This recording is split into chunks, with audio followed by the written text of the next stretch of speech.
Donc dossier numéro 3.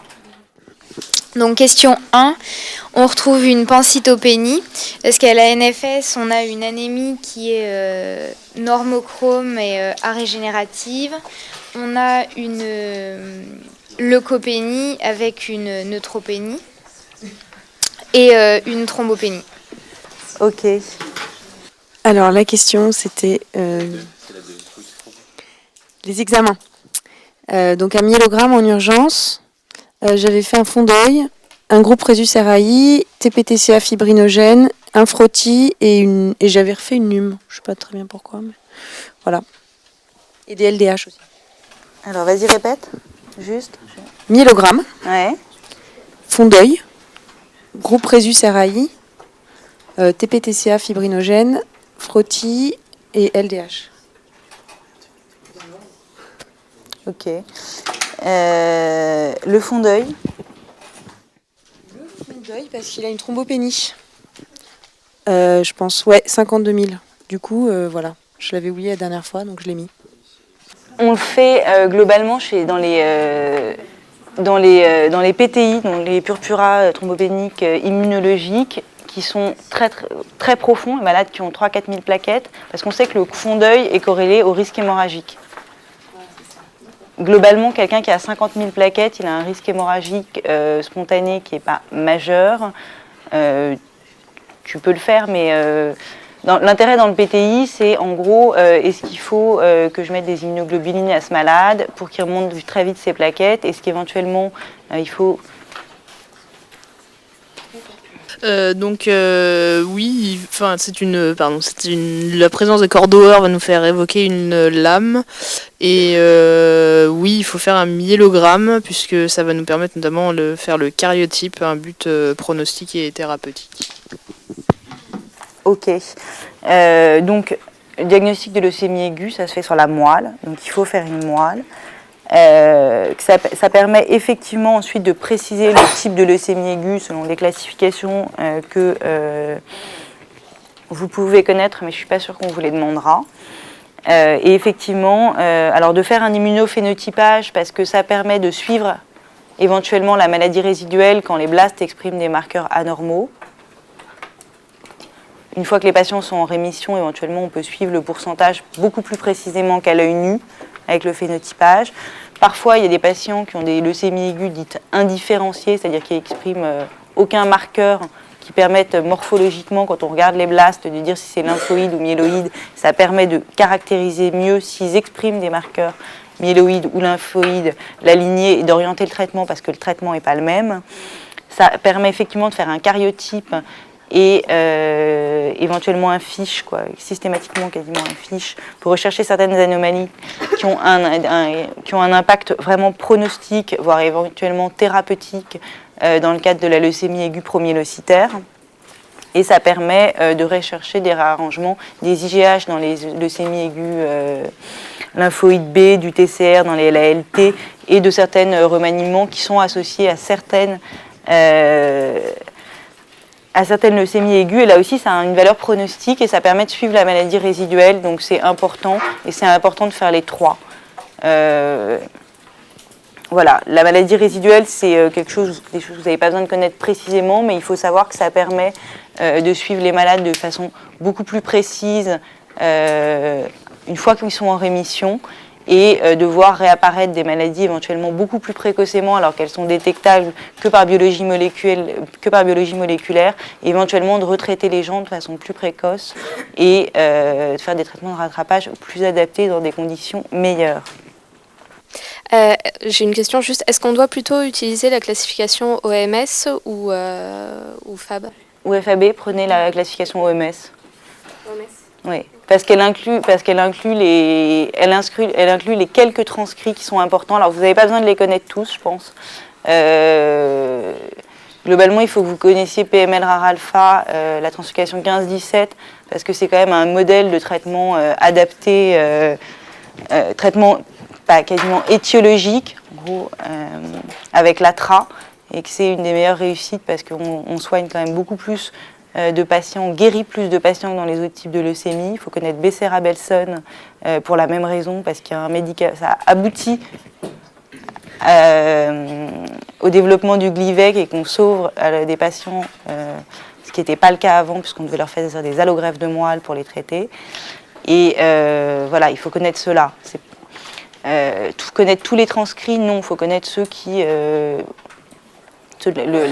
15-17 et après la classification FAB. Mais c'est un peu... En fait, c'est l'une plus l'autre. L'OMS, c'est la FAB et quelques transcrits. Mais je ne suis pas sûre qu'on vous demandera ce genre de choses. Je ne pense pas que ça ait beaucoup d'intérêt.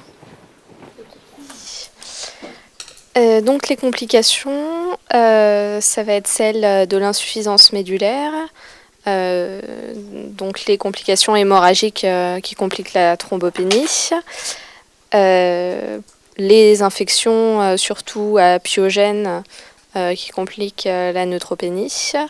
Il peut aussi y avoir un syndrome de leucostase et c'est tout ce que j'avais mis. Ok. Alors, trouble de l'hémostase, la CIVD. Même si c'est pas une lame 3, il peut y avoir des CIVD, surtout au début du traitement, dans tous les types de leucémie aiguë. Et même si ce n'est pas une LAM3. Et le syndrome de Lise tumorale, si les patients n'ont pas de syndrome de Lise spontané, ils peuvent quand même faire un petit syndrome de Lise qui est rarement majeur quand ils ne sont pas hyperleucocytaires, quand on commence le traitement. Mais il faut quand même le garder en mémoire parce que parfois on oublie et on a quelques soucis après.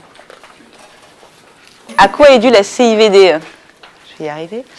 À la libération de facteurs activant la coagulation lors de la destruction des cellules tumorales. Et classiquement, les cellules qui se multiplient vite, elles se détruisent aussi vite. Et quand on met de la chimiothérapie, on détruit les blastes, donc on libère des facteurs activateurs de la coagulation. Alors la question 5, j'ai mis que ça a un intérêt pronostic selon le type d'anomalie et le nombre d'anomalies qu'on retrouvait au karyotype. Donc c'est ce que je vous disais tout à l'heure, ça oriente vraiment la thérapeutique, c'est important. Et il y a certaines translocations, anomalies récurrentes, qui sont des indications d'allogreffe en première rémission. Parce qu'on sait que les patients vont tous systématiquement rechuter après la chimiothérapie seule. Donc il faut penser à le faire. Je voulais juste savoir, ici, vu qu'elle est quand même en aplasie, il y a quand même un risque de leucostase ? Non, elle non. Je l'ai mis, ouais. Non, il n'y a pas de risque de leucostase si elle est pas hyperleucocytaire. Il faut se méfier avec les LAM4 qui peuvent facilement donner des leucostases, même quand ils ne sont pas très hyperleucocytaires, parce que c'est des blastes qui adhèrent plus, mais là non. La question 6, donc j'avais mis que ça permettait de stériliser l'air et de prévenir les pathogènes aéroportés, comme l'aspergillose. Voilà, donc ça filtre l'air, plus que de le stériliser, et effectivement c'est essentiellement pour les champignons, et en particulier l'aspergillose invasive. Voilà. Donc le but de l'allogreffe est d'obtenir un effet GVL avec les cellules du donneur qui vont reconnaître les cellules du receveur comme étrangères et qui vont les attaquer et donc faire disparaître les cellules à la base de la leucémie. Enfin, je sais pas comment.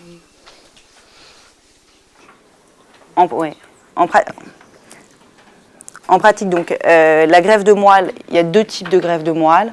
Les autogreffes, qui en gros sont du supplément de chimiothérapie. Quand on fait une autogreffe, juste pour t'expliquer, quand on fait une autogreffe de moelle à un patient, on a pris ses cellules avant de lui faire ses chimiothérapies, on les a congelées, on lui fait une chimiothérapie assez forte qui induirait, si on ne réinjectait pas ces cellules, une aplasie de 35 à 60 jours, avec un risque infectieux qui est très important, de 40 à 60 jours. Parce que quand on fait 40 jours de neutropénie, le risque aspergillaire et le risque de complications, il augmente vraiment de façon exponentielle. Donc, dans l'autogreffe, on réinjecte les cellules du patient. Donc, c'est sa propre moelle, c'est autologue. C'est juste en gros, du supplément de chimiothérapie, Quand on fait une allogreffe, initialement, on a fait des allogreffes en se disant, si on réinjecte des moelles qui ne sont pas contaminées, ils vont moins rechuter. Et en fait, on s'est rendu compte que le bénéfice n'était pas au fait que pour moi, elle n'était pas contaminée, mais au fait qu'il y a une réaction immunologique entre les cellules du donneur, les cellules du système immunitaire du donneur, et les cellules du receveur. Sachant qu'on dit que les patients sont HLA identiques ou HLA compatibles, mais on n'est jamais identique à quelqu'un, même si on a les mêmes molécules HLA. On a des milliards d'autres différences, et toutes ces différences, plus tout ce que la cellule tumorale, parce qu'elle est tumorale, va exprimer à sa surface, font que le système immunitaire du donneur reconnaît le receveur, les cellules de la leucémie, qui sont comme anormales. Et ça a une autre conséquence majeure, c'est que malheureusement, il ne reconnaît pas que la leucémie comme différente, il reconnaît d'autres tissus, et en particulier le tube digestif, la peau et le foie, et ça donne une maladie qu'on appelle la GVH, qui est une maladie qui n'est pas une complication anodine, puisque ça tue en moyenne entre 30 et 50% des patients qu'on greffe. Voilà. La GVH, ça dépend, il y a une GVH différentes formes, aiguë, chronique, mais globalement, ça va toucher 30 à 50% des patients. Ça ne tue pas 30 à 50%, mais la TRM, ça dépend de l'âge des patients, ça dépend des maladies, ça dépend du type de greffe, mais il y a des pathologies, on a des TRM qui sont Treatment Related Mortality, donc la mortalité qui n'est pas liée à la rechute, mais au protocole de greffe, qui peut atteindre jusqu'à 50%. Alors en général, c'est que le patient a un risque de rechuter et de mourir de sa maladie si on ne greffe pas, qui est de plus de 50%, sinon on ne lui proposerait pas de greffe. Mais c'est une complication qui est vraiment non négligeable. Alors, quelle est la probabilité qu'un de ses frères ou qu'une de ses demi-sœurs soit HLA compatible? Quels examens allez-vous réaliser pour le confirmer? En gros, je ne savais pas la probabilité de chacun, mais j'ai dit qu'on allait faire un typage HLA pour chacun de ses frères et de ses demi-sœurs. Et en l'absence de donneur, on pouvait, je crois qu'il y a une banque de donneurs, et à ce moment-là, on regarde ce qui peut être compatible et on appelle le donneur, on fait le prélèvement et on le greffe. C'est ça. Quand il n'y a pas de donneur compatible dans la famille, donc, ce qu'on appelle les donneurs géno-identiques, même s'ils ne sont pas 100% identiques pour ce qui est de non-HLA, on prend un donneur phéno-identique, c'est un donneur de fichier qui sera quand même un peu plus différent, puisque pour le reste de son génome, la probabilité qu'il soit différent est plus importante. Alors, dans une même fratrie, je vous rappelle que le système HLA, ça se transfère en bloc, en haplotype, et que globalement, pour simplifier, on reçoit un haplotype de son père, un haplotype de sa mère. Que donc, deux frères et sœurs, vrais frères et sœurs, ont en gros 25% de chances d'être identiques. Et il y a globalement entre 20, en moyenne, avec des histoires d'haplotypes plus fréquents, entre 25 et 30% de chances dans sa fratrie d'avoir un donneur. Quand on a une demi-sœur, elle ne peut pas être HLA identique, sauf s'il y a de la consanguinité ou si c'est un hasard monstrueux. Mais la demi-sœur, elle a un des parents qui est différent, elle ne peut pas être HLA identique.